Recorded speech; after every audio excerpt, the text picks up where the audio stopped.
William Schirmer, welcome to the Human Capital Innovations Podcast. Thank you very much. It's a pleasure to be here, John. Yeah, it's a pleasure to be with you. You're joining us from the Pacific Northwest in Washington. I'm south of Salt Lake City in Orem, Utah. And today we're going to be talking about core leadership principles to drive meaning and fulfillment in your team. This topic relates to a couple of your recent books, and I'm really excited to unpack that with you and really explore these common leadership principles and the meaning, purpose, fulfillment that we all seek in our personal lives, as well as in our leadership roles, and that we want for our teams and within our organizations. And I think most people would readily say that these are important elements and that they want them. But it's one thing to say it, it's another thing entirely to do it. And so we're going to try to unpack that and figure out how we can go about doing that. As we get started, I wanted to share William's bio with everybody.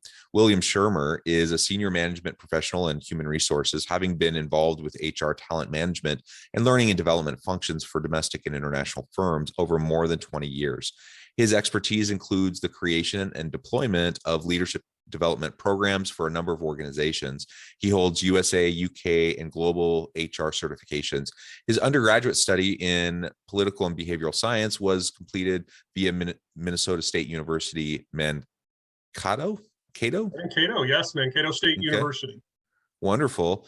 William completed his graduate degrees in human resource management via Fort Hays State University in the US and social sciences via the University of, how do you say that one?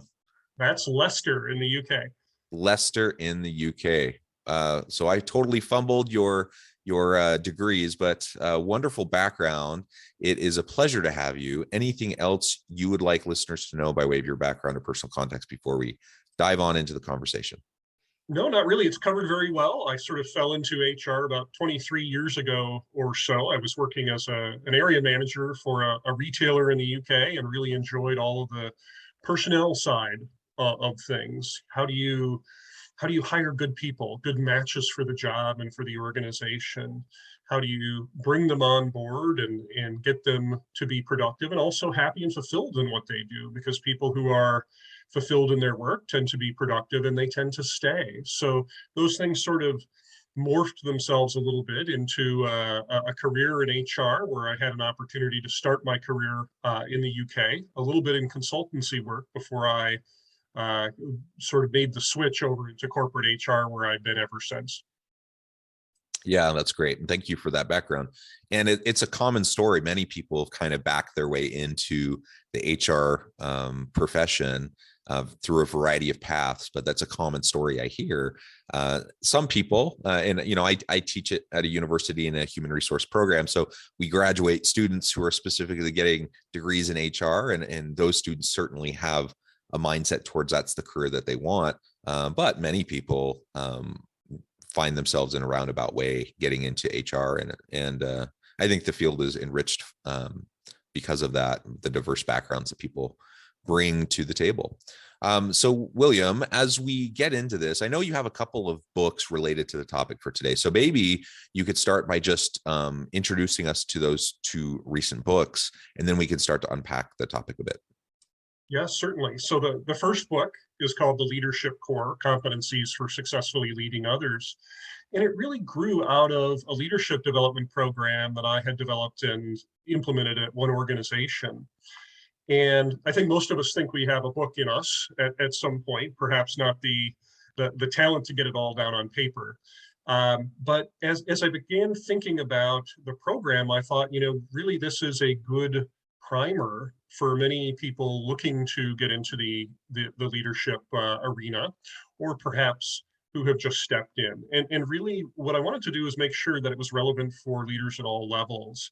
And so it covers several competencies. It starts with character and then discusses several different competencies which I think are necessary for success. Of course, that unique recipe that makes for successful leaders is never completely agreed upon. Everyone thinks there may be different competencies, and of course that's true depending upon the particular circumstances. But there's several basic competencies that are covered. Things like, how do you recruit? How do you build good teams? What is servancy and stewardship? How do you manage change, and how do you develop people? And the second book grew similarly out of the leadership development program that was designed for people who were taking that first step into leadership. And as I began thinking about the program, I really thought that this was good general advice regarding how to lead a more fulfilling life, perhaps a happier life along the way. And it started with self-management. So in that particular book, which is called Fulfilled, uh, we talk about, again, character, but also delve into other subjects like emotional intelligence and self-awareness, resilience, how to manage stress, how to manage change in your own life, and how to develop yourself. So these sort of form the background and really have become a passion over the last few years in looking at whether you are in the workplace or at home. How do you gain a more fulfilled experience? How do you take some more joy and prosperity out of what you're doing? Again, whether it's in the office or outside of the office. Yeah, thank you. And I think that is a really important point to make right on the outset. And also what you said about leadership being unique. So we all want fulfillment. We all want to feel like our life matters, that we're doing something important that makes a difference. And that could be, maybe I'm a stay-at-home dad and I'm raising my kids, and that's where I get my meaning and fulfillment. That's great.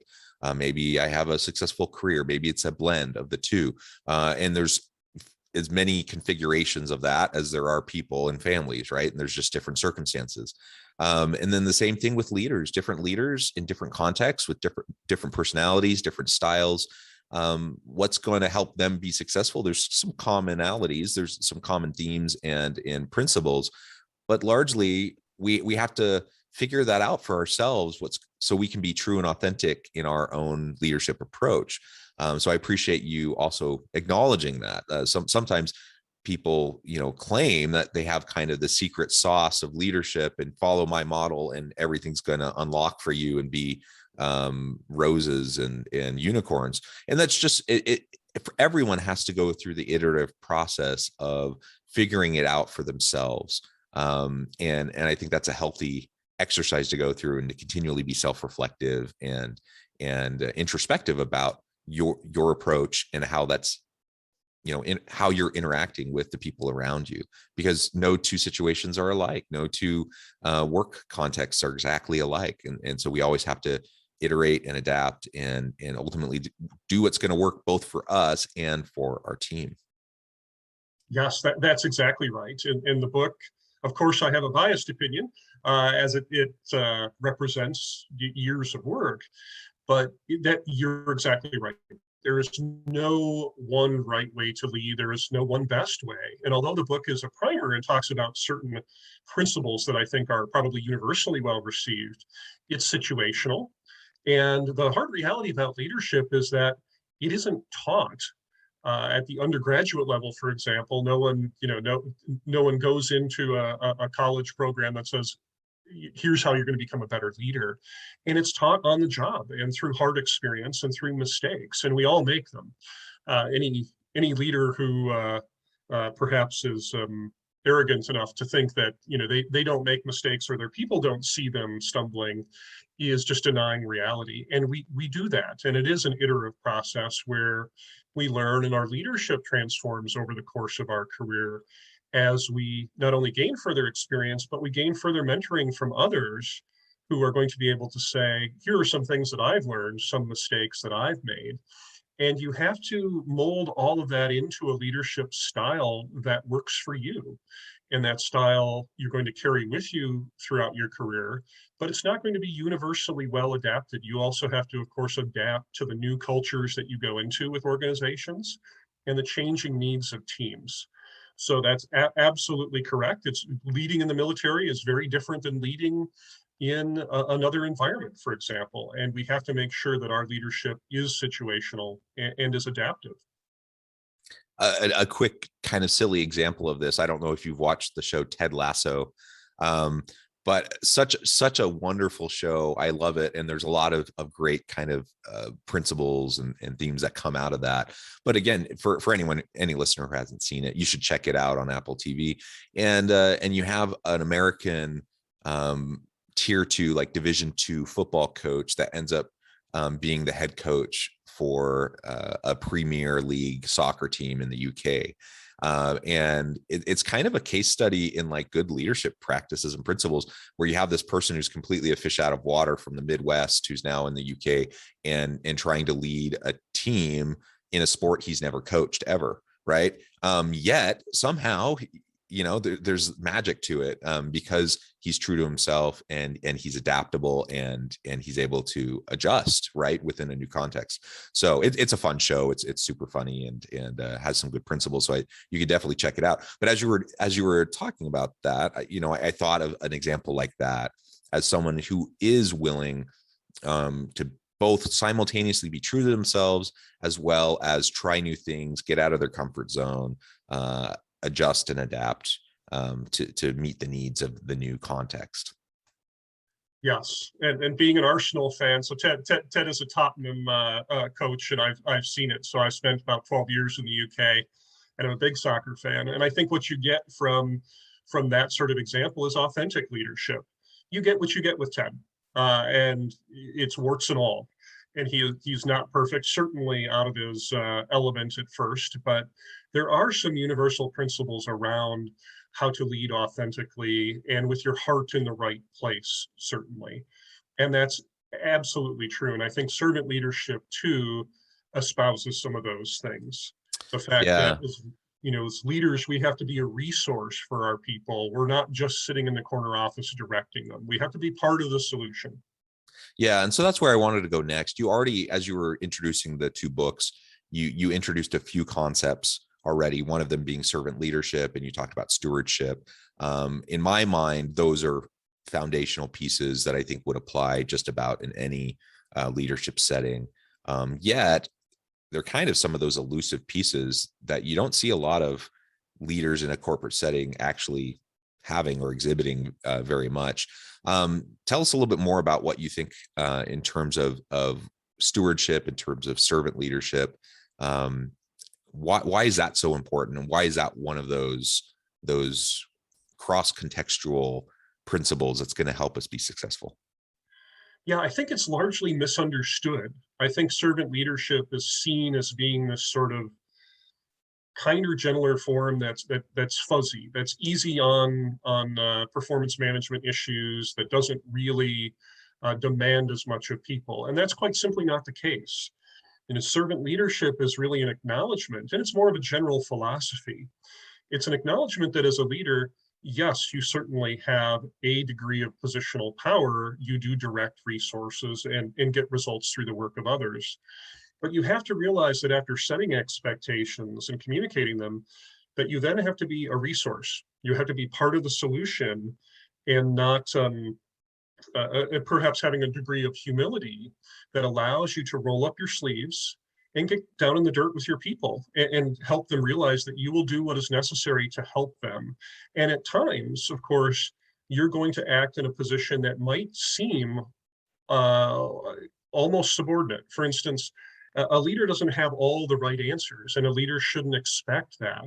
You hire experts in your team, and you expect that in certain situations that they might take the lead, that they may be the best person to actually lead a project or initiative.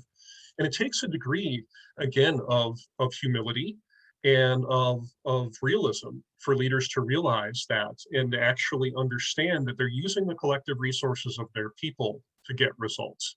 It doesn't mean that they lead from the front all the time in every case, or that they have all the answers. And I think the good leaders, the most progressive ones, realize that. And their pride and their ego isn't threatened by the fact that they can ask questions, not know all the answers, and use the expertise of their people really well. So I am a big fan of the servant leadership philosophy in general. I think that it's a healthy way of weaving a good sense of humility into leadership. And people expect that. It's a real big turnoff for individuals who see leaders leading with an arrogant approach, not admitting mistakes, making up answers that they don't know. For example, isn't it easier just to say, I don't know, I'll find out for you, for example, or perhaps someone else. And then gaslighting later, right? When things don't work out right. And yeah. So those types of things happen. And I completely agree. I think taking more of a servant leader approach, that doesn't mean we're a pushover. That doesn't mean you have to just always give people a pat on the shoulder or give them a good job and never have those difficult conversations with them. It just means that you're being a resource, that you're authentically caring about your people and trying to support them, right?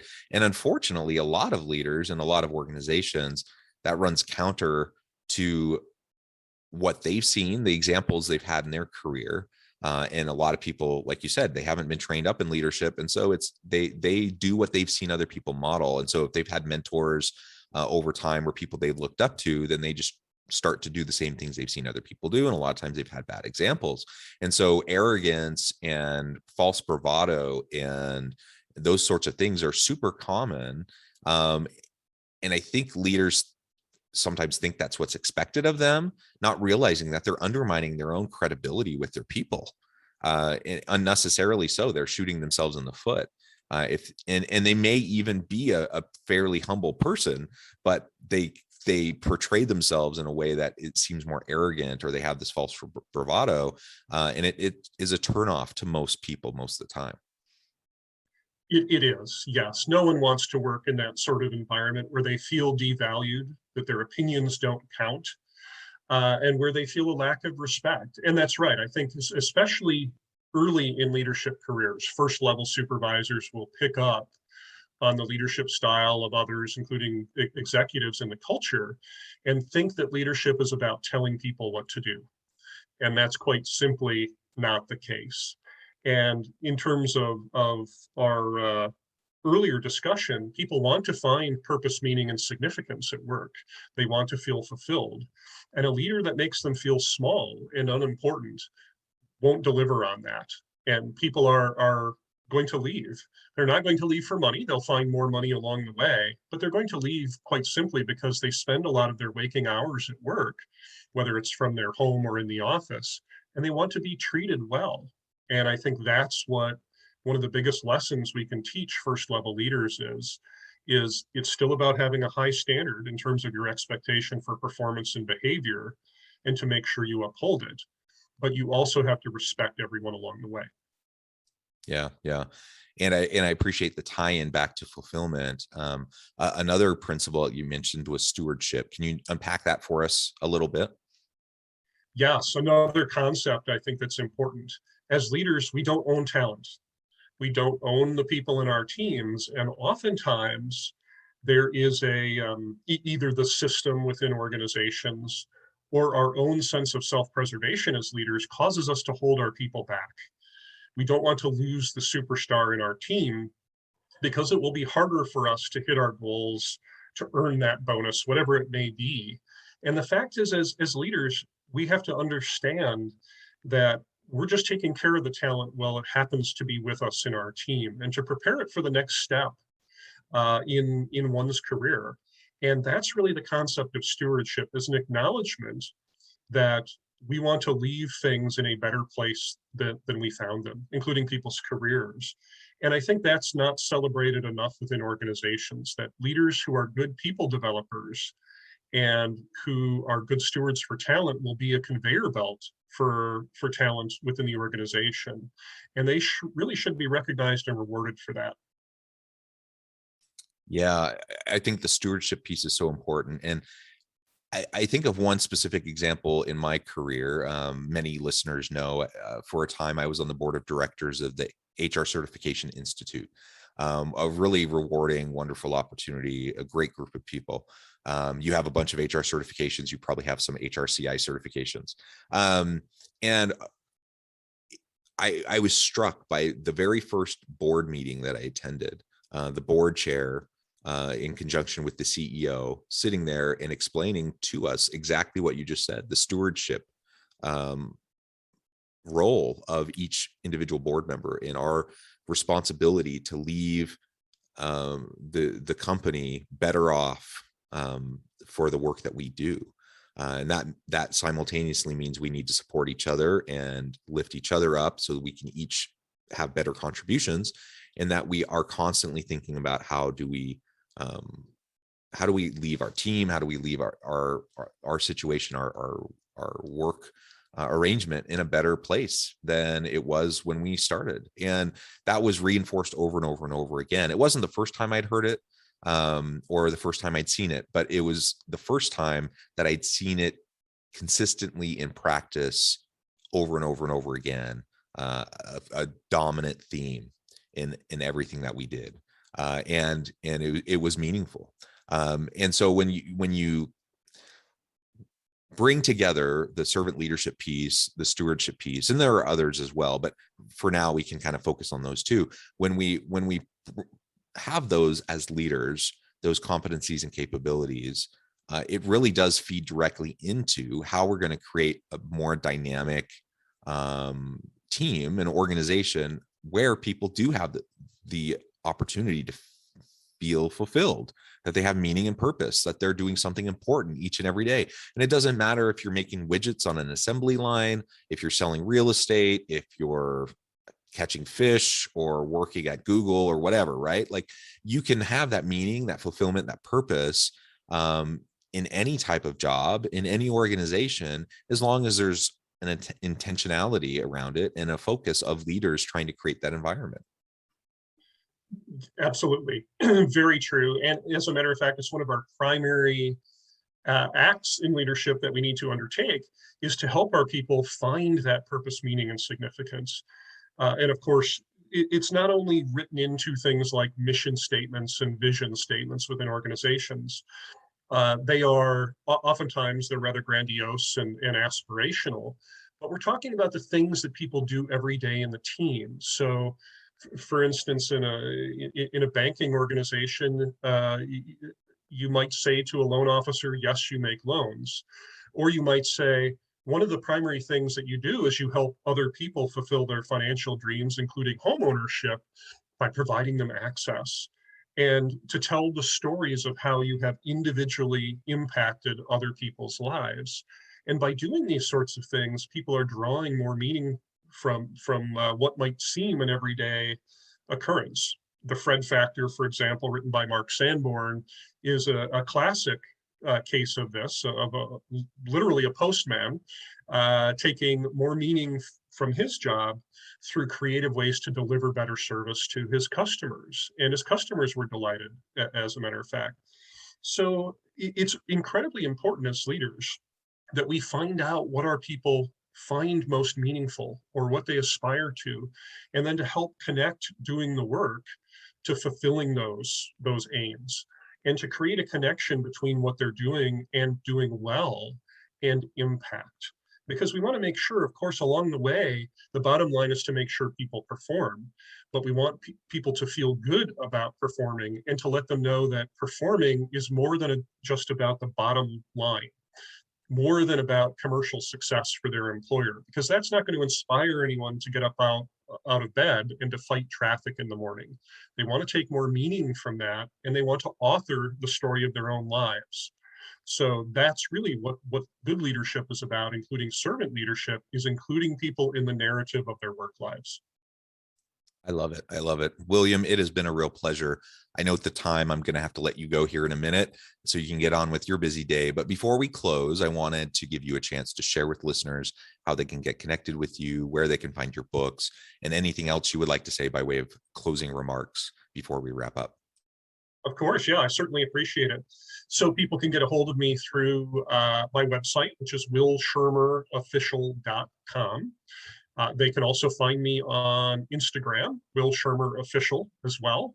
Will Schirmer 1 on Twitter. I'm on Facebook as Will Schirmer Official also. So there's a few different ways to get a hold of me. And of course, the first book is out now. The second book, which is Fulfilled, Finding Joy and Prosperity in Life, that is actually out in ebook next month and in print in April. And a third book is on the way as well. Those that are interested in leading, I would tell you, certainly there's no one right way. And what I often say is that in order to move hands and feet, you need to capture hearts and minds. So I think as leaders, we need to remember that, and remember that it's all about emotion. It's all about how people feel about their work experience and feel about working with you. So if you manage that, you're going to manage a really good experience for your people. and see good performance along the way. Wonderful. Well said, William. It's been a pleasure. I encourage listeners to reach out, get connected, find out more about what William and his team can do for you. And as always, I hope everyone can stay healthy and safe, that you can find meaning and purpose at work each and every day. And I hope you all have a great week.